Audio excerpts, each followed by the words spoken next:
믿음으로 이삭은 또한 장래일을 놓고 야곱과 에서를 축복해 주었습니다. 야곱은 죽을 때 믿음으로 요셉의 아들들을 하나하나 축복해 주고 그의 지팡이를 짚고 서서 하나님께 경배를 드렸습니다. 아멘. 히브리서 11장은 믿음으로 하나님께 인정받은 그런 믿음의 선진들의 이름들이 쭉 나열되어 있고 그들이 어떻게 믿음으로 하나님께 인정받았는지 그 내용도 짧게나마 기록되어 있는 그런 믿음의 장입니다. 오늘 살펴볼 내용은 이삭과 야곱이 어떻게 하나님께 믿음으로 인정받았는지에 대한 내용입니다. 20절과 21절은 이삭과 야곱이 동일하게 믿음으로 축복해 주었다 라고 하는 것으로 하나님께 인정받은 것이 나와 있습니다. 이삭과 야곱 공통점이 있죠. 둘 다 이 축복의 기도를 할 때 둘 다 눈이 멀어 있었습니다. 이삭도 그때 예서와 야곱을 축복해 줄 때 눈이 멀어서 야곱인지 예서인지 구별을 못할 정도였죠. 그래서 원래는 이삭이 예서를 축복해 주려고 했지만 그 이야기를 들은 리브가가 이제 속임수를 써서 그래서 야곱을 몸에 양털까지 붙여가면서 예서로 변장을 시켜서 예서가 받아야 할 축복을 야곱이 받게 하는 그렇게 해서 이삭이 그 축복을 예서에게 가야 될 축복을 야곱에게 한 그 사건을 지금 말하고 있는 것이죠. 그때 이삭은 눈이 멀어서 야곱이 와서 에서가 받아야 될 축복을 해주었는데 축복을 받고자 하는데도 알아보지 못하고 속임수에 넘어가서 야곱에게 축복한 그런 일을 20절에서 말하고 있습니다. 또한 야곱이 그 요셉의 아들들 즉 에브라임과 므낫세죠. 를 축복해 줄 당시에도 이 당시에는 야곱이 이제 죽을 때가 임박했기 때문에 또 눈이 멀었습니다.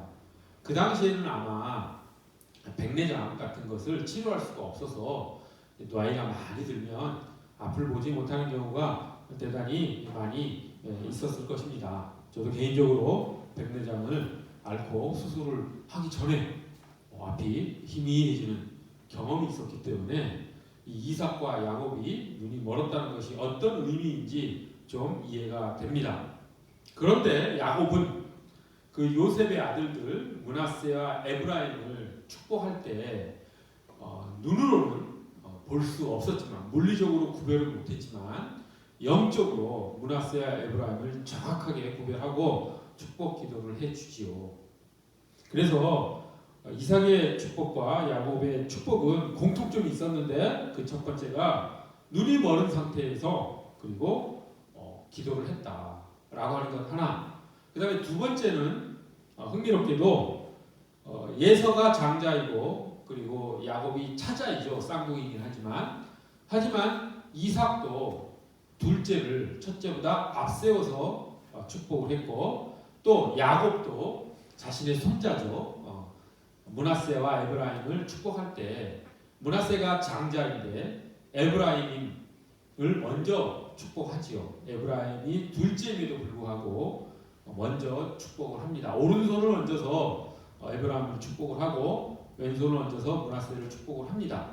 그런데 그 모습을 보고 있던 그 요셉은 그것이 마땅치 않아서 아버지 지금 므낫세가 오른손으로 축복받아야 합니다. 그리고 에브라임이 둘째이니 에브라임은 왼손으로 축복해 주세요라고 이렇게 얘기를 할 때 야곱이 말을 하죠. 안다 아들아 내가 안다 라고 얘기를 하면서 계속해서 둘째인 에브라임에게 오른손을 얹고 그리고 마진 므낫세에게 왼손을 올려서 에브라임을 앞세워서 축복을 하게 됩니다. 그러니까 이삭의 축복이나 그리고 야곱의 축복 기도가 또 공통점이 둘째를 첫째보다 먼저 앞세워서 축복을 했다라고 하는 그런 공통점이 있는 것이죠. 자, 그런데 차이점도 분명히 있습니다. 자, 어떤 차이점이냐면 이삭은 장자와 차자를, 즉 예서와 야곱을 알아보지 못했지요. 그리고 그걸 구별하지 못하고 야곱에게 축복을 한 거죠. 예서인 줄 알고 야곱을 예서로 믿고 기도를 했습니다.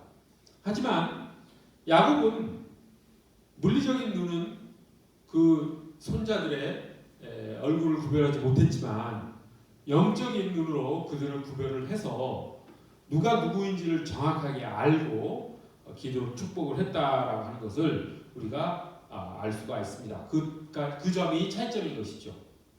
이것의 본질적인 내용을 들여다보면 이런 것이죠. 이삭은 자기 뜻대로 축복을 못했습니다. 자기는 에서에게 축복하려고 했지만 야곱에게 축복하게 되는 그런 케이스인 것이죠. 물론 리브가와 야곱의 속임수에 넘어가긴 했지만 이삭은 자기의 뜻대로 축복 기도를 하지 못했습니다.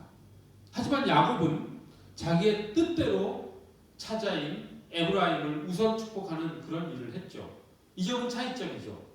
이삭은 구별하지 못하고 야곱은 구별하면서, 정확하게 구별하면서 축복을 했다라고 하는 것은, 그것은 두 축복 기도의 차이점인 것입니다. 그런데 재미있는 것은 히브리서 기자는 이 축복 기도 둘 다를 이삭이 한 축복 기도나 또 야곱이 한 축복 기도나 둘 다를 믿음으로 기도한 것이다. 믿음으로 축복한 것이다. 그리고 그것이 하나님께 인정함을 받았다라고 히브리서 기자는 기록하고 있습니다. 성경은 무호한 말씀이죠. 성경은 틀림이 없는 말씀입니다. 그러면 히브리서 기자가 하나님께 영감을 받아서 이것을 기록했다라고 한다면 이것은 하나님의 뜻이 여기에 반영된 것이라고 할 수가 있습니다. 즉 하나님께서 이삭의 기도도 믿음으로 받으셨고 그리고 야곱의 기도도 믿음으로 받으셨다라고 하는 것이죠. 그런데 우리의 인간적 기준으로 봤을 때 이것은 좀 석연치 않지 않습니까? 좀 이상하지요. 왜? 이삭은 분명히 속아서 자기의 뜻과 다른 축복 기도를 했는데 그것을 믿음으로 한 기도다라고 하나님께서 인정해 주셨다는 것이 석연치가 않습니다. 왜 그런가? 왜 하나님께서는 이처럼 이삭의 어리석은 이런 축복을 믿음으로 한 기도다, 축복이다 라고 인정해 주셨는가 라고 하는 것을 우리가 생각해 봐야 될 것입니다.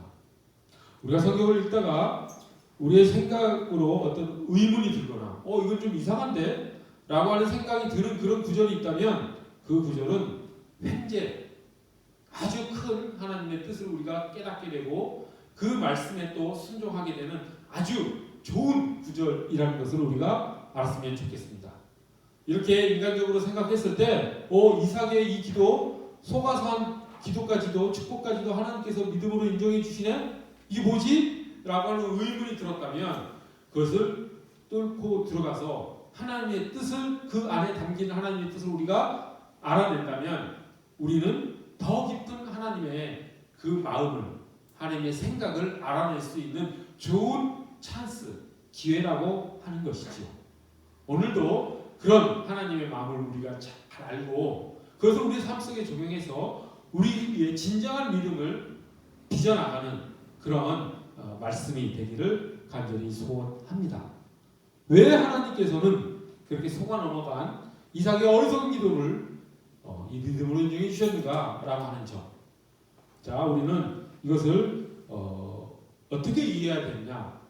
믿음을 우리가 어떻게 정의하느냐에 따라 달려있는 것이죠. 이것은. 즉 이삭의 기도든 야곱의 기도든 뜻이 이루어진 것은 사람의 뜻대로 이루어진 것이 아니라 하나님의 뜻대로 이 축복 기도가 이루어졌다라고 하는 것에 우리가 집중을 해야 합니다.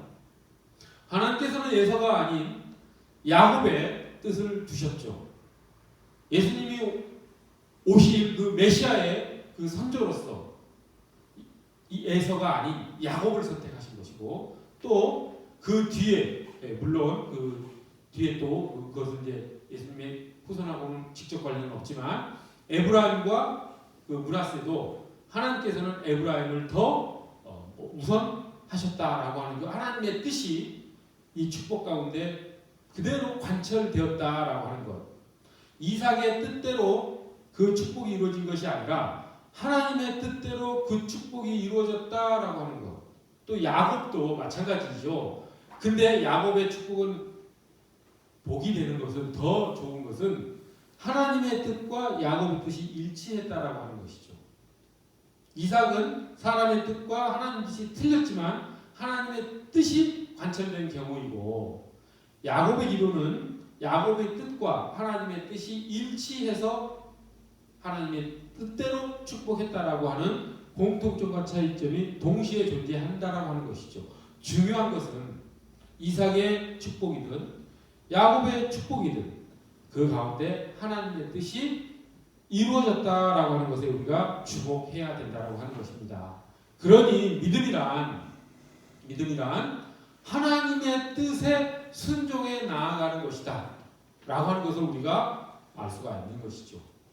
믿음을 우리가 잘못 오해하면 자신의 노력으로, 자신의 능력으로 어떤 것을 성취해 나가는, 그래서 믿음이 성숙하면 하나님에서 좀 더 떨어져서 마치 독립적인 신앙생활을 할 수 있는 것으로 착각할 수가 있습니다.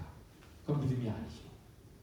믿음은 그렇게 자신의 의지를 강화시켜 나가는 데 있는 것이 아니라 자신의 의지를 포기하고 하나님의 뜻에 순종하는, 그럼으로써 자신의 의지를 강화시켜 나가는, 즉 하나님의 뜻에 순종하는 의지를 강화시켜 나가는 그 역설적인 의미를 우리가 이해해야 한다고 하는 것이죠. 좀 쉽게 설명을 하면 우리가 밥을 안 먹는 경우는 두 가지가 있을 수 있습니다. 하나는 자발적으로 금식하는 경우가 있죠. 성경에도 많이 나오죠. 좋은 신앙일 수 있습니다. 하지만 또 어쩔 수 없이 밥을 굶게 되는 그런 금식의 경우도 있을 수 있죠.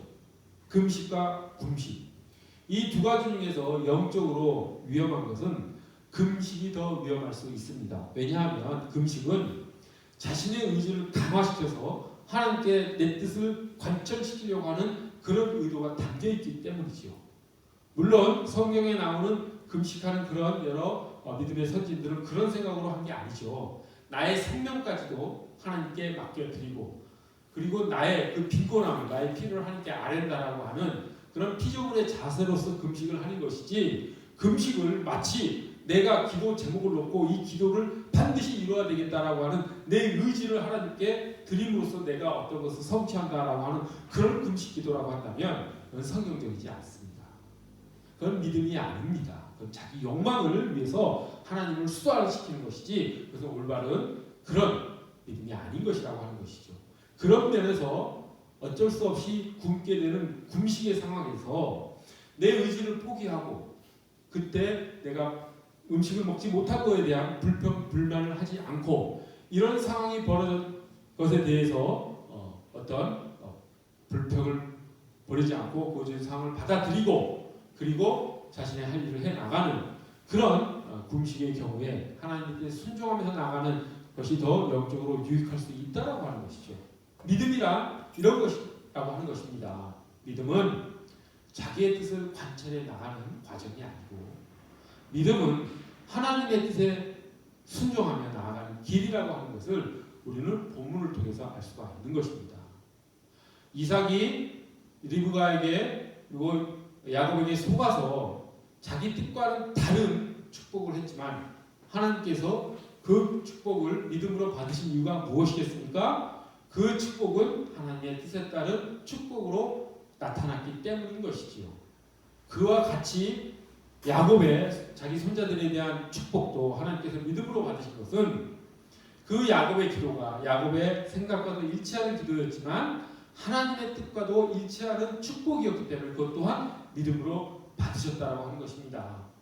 이것을 통해서 우리는 믿음이라고 하는 것은, 하나님께서 받으시는 믿음이라고 하는 것은 인간의 생각대로 이루어지는 믿음이 아니라 하나님의 뜻이 이루어지는 대로 나아가는 것이 진정한 하나님께서 받으시는 믿음이구나라고 하는 것을 우리가 알 수 있다고 하는 것입니다. 히브리서 기자는 아주 지혜롭게도 그렇기 때문에 21절에 이 말을 삽입해 넣습니다. 무슨 말이냐면 야곱이 그의 지팡이를 짚고 서서 하나님께 경배드렸다라고 하는 이 말을 아주 지혜롭게 뒷절에 집어 넣었습니다. 이 말이 무슨 이야기겠습니까? 여기 그의 지팡이라고 하는 그 이 지팡이는 정관사 더가 붙어 있죠. 그 지팡이, 그러니까 아무 지팡이가 아니라 그 지팡이, 야곱의 그 지팡이, 옛날에 사용했던 누구나 다 아는 그 지팡이를 말하고 있습니다. 그 지팡이가 무슨 지팡이겠습니까?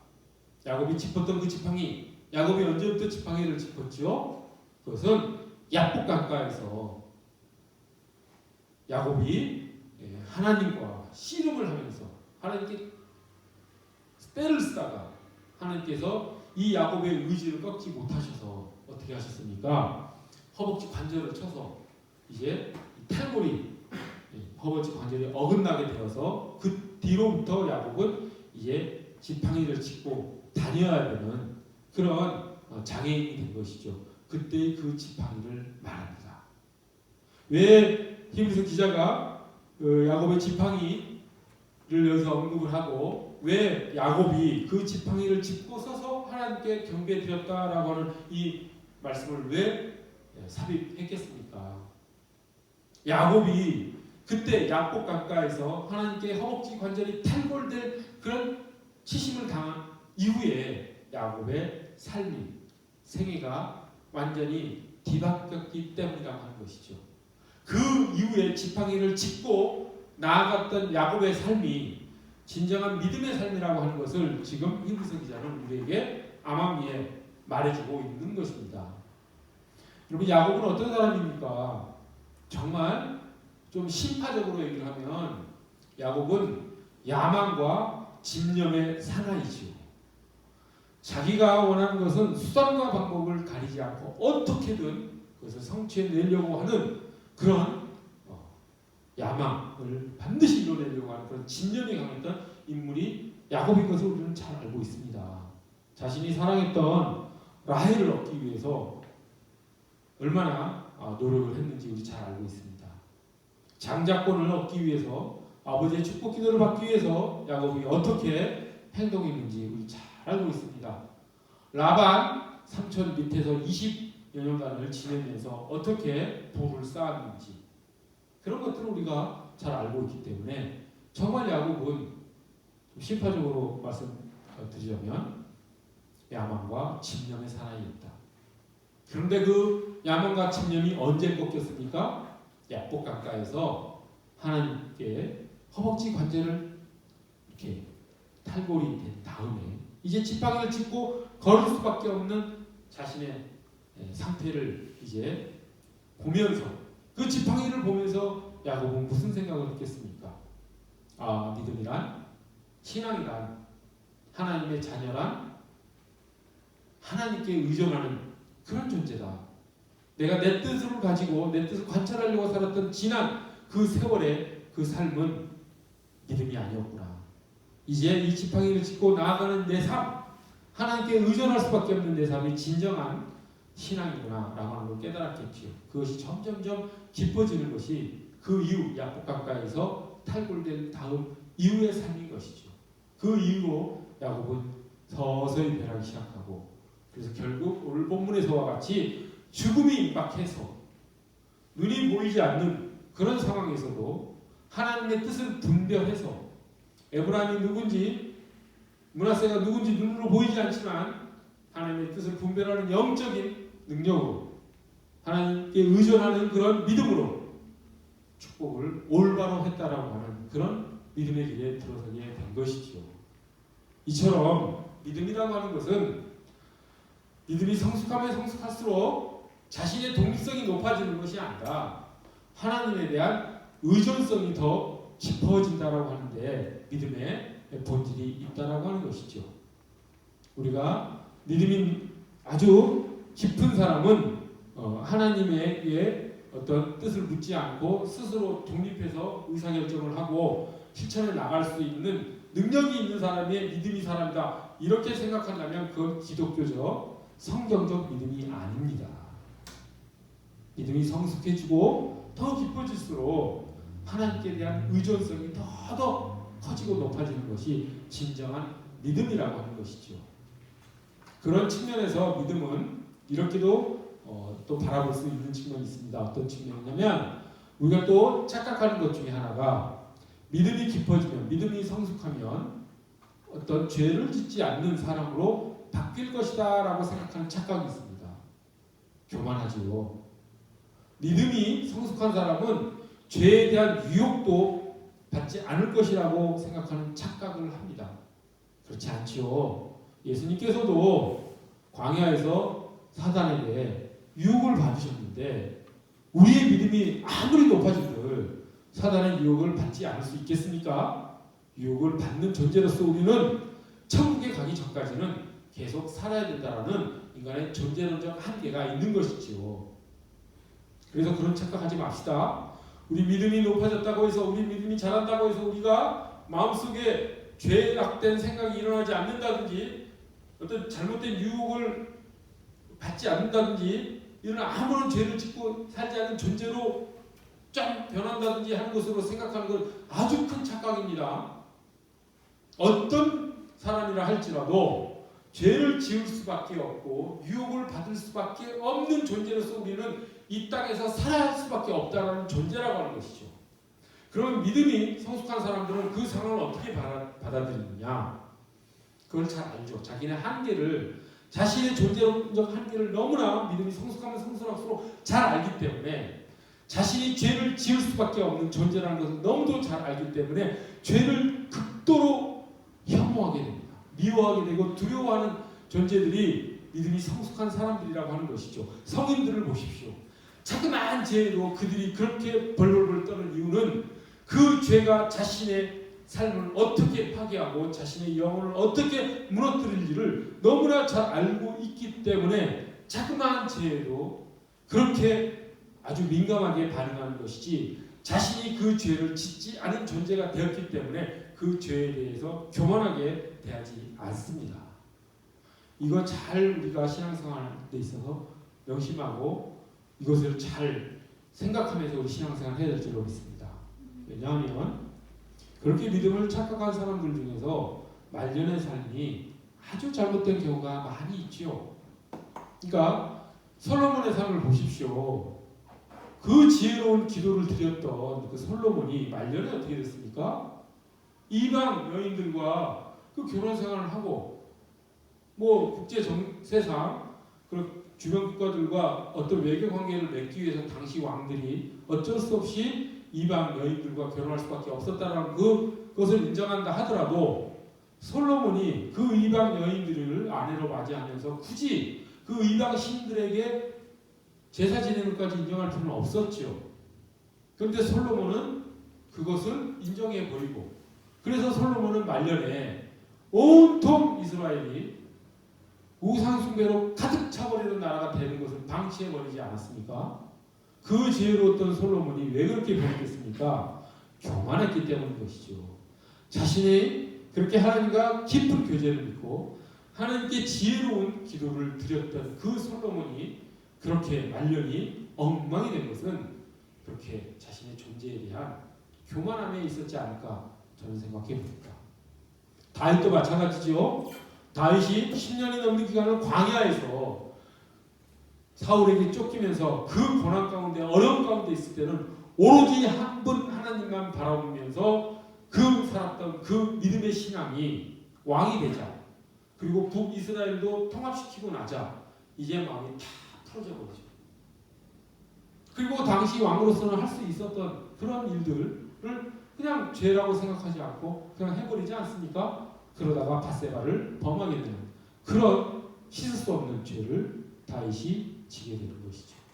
이처럼 믿음이란 내가 섰다, 내가 믿음을 올바르게 세웠다라고 하는 순간 그 믿음은 무너져 내려버리는 경우가 너무나 많습니다.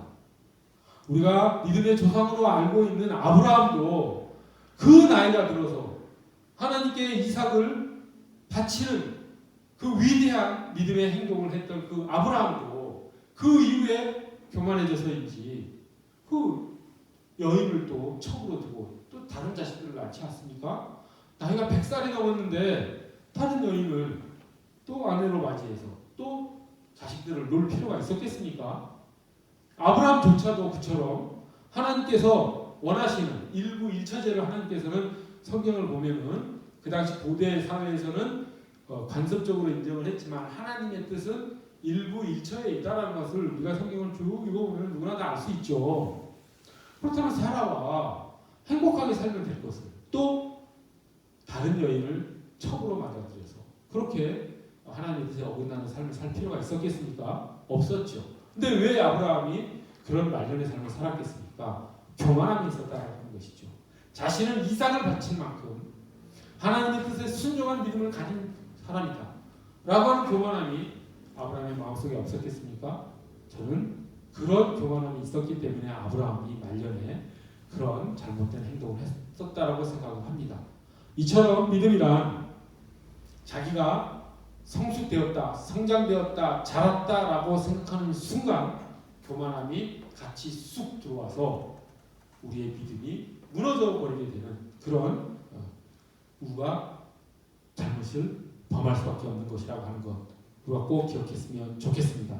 그래서 오늘 말씀에서 중요한 것은 이삭의 축복이든 야곱의 축복이든 하나님께서 그것을 믿음으로 받았다라고 하는 것은 인간의 뜻대로 인간이 열심히 노력해서 이루어지는 어떤 결과를 놓고 하나님께서 그것을 믿음으로 인정한 것이 아니라 하나님의 뜻대로 나아가는 그런 축복을 그런 삶을 하나님께서 믿음으로 받으신다라고 하는 것 그것이 오늘 말씀의 묘지인 것이죠. 근데 오늘 찬양을 드릴 때 그래서 우리가 나를 지으신 주님 그 찬양을 드리지 않았습니까? 그 찬양의 가사를 한번 생각해 보십시오. 거기 보면 나를 지으신 주님께서 내 안에 계셔서 나를 이끌어 가신다 라고 하는 내용이지 않습니까? 그것이 무슨 내용입니까? 우리의 삶을 하나님의 뜻대로 창세 때부터 태초 때부터 우리를 아시는 나보다 나를 더 잘 아시는 하나님께서 우리의 생각을 다 아시는 하나님께서 그 하나님의 뜻에 따라 태초에 하나님께서 정하신 그 뜻에 따라 우리를 인도해 가신다라고 하는 그 내용이지 않습니까? 그것이 진정한 믿음이라고 하는 것이죠. 그 하나님의 뜻에 따라 우리의 삶을 들여나가는 것 그것이 진정한 믿음이 성숙해지는 길이라는 것을 우리가 꼭 알았으면 좋겠습니다. 그래서 우리가 이제 간증을 들을 때 간증이 되게 위험하죠. 간증을 되게 싫어하는 목사님도 몇 분 있으십니다. 왜냐하면 간증이 크게 이제 두 가지로 나눠보면 이렇게 나눠질 수 있습니다. 하나는 내가 하나님께 열심으로 나아갔더니 하나님께서 이런 축복을 주셨다. 이런 간증들이 있죠. 내가 새벽 기도를 100일을 했더니 하나님께서 아파트를 당첨되게 해주셨다. 라든지 내가 기도를 하루에 10시간씩 했더니 내 아들이 삼성에 취직했다. 뭐 이런 간증. 이런 류의 간증이 있고 또 하나의 간증은 어떤 간증이 있냐면 내가 내 뜻대로 막 살아가서 세상적으로 막 성공하고 있었는데 어느 날 하나님께서 나의 뜻을 꺾으시고 내가 하나님의 진실한 마음을 알게 되고 내가 내 뜻이 잘못됐음을 깨닫고 하나님의 뜻으로 돌아서게 되었다라고 하는 간증 이렇게 두 가지의 간증이 있을 수 있습니다. 크게 물론 두 가지가 이제 섞여 있기도 하겠지만 거기서 위험한 게 어떤 간증이겠습니까? 우리의 노력과 우리의 능력으로 우리의 열심으로 우리가 하나님께 어떤 복을 받았다라고 하는 유의 간증은 대단히 그래서 위험합니다. 자기 뜻이 성취되고 자기 뜻이 관철되는 그런 믿음을 가지고 하나님께 나아가는 그런 오염된 믿음의 경우가 되게 많지요. 하지만 내가 내 뜻대로 살아가서 내가 성공하는 세상에 말하는 관점에서 성공하는 삶을 살다가 내 뜻이 꺾이고 진정한 하나님의 뜻을 알게 되었다라는 유의 그런 간증은 그나마 진정한 믿음을 알려주는 그런 간증일 수 있다라고 하는 것이죠. 제가 거칠게 두 가지 간증을 하나는 비판을 하고 하나는 옹호를 했지만 그런 측면이 분명히 있습니다. 이처럼 믿음을 자기 뜻을 이루어 나가는 그럼으로써 신앙의 동성을 높이는 것으로 바라보지 않는 하나님의 뜻에 맞는 삶을 살아가는 하나님께 더 깊이 의존하는 삶을 살아가는 그런 믿음으로 성장해 나가기를 간절히 소원합니다. 기도하겠습니다. 거룩하고 자비로우신 하나님 아버지, 진정한 믿음이란 우리의 뜻대로 이루어지는 결과를 우리가 바라보는 것이 아니라 하나님의 뜻에 맞춘 그런 삶을 살아가는 것, 그러면서 하나님의 뜻에 순종하는 의지를 높여가는 것, 그러면서 하나님에 대한 더 깊은 의존성을 갖게 되는 것이 진정한 믿음이라는 것을 알았습니다. 이삭이든 야곱이든 그들의 뜻과는 상관없이 하나님의 뜻에 따른 축복을 그들이 했기 때문에 하나님께서 믿음으로 그들의 축복을 인정해 주셨다라고 하는 것을 우리가 명심하고 우리 또한 하나님의 뜻에 순종하는 삶을 살기를 간절히 소원합니다. 감사드리오며 귀하신 예수 그리스도 이름 받들어 기도드립니다.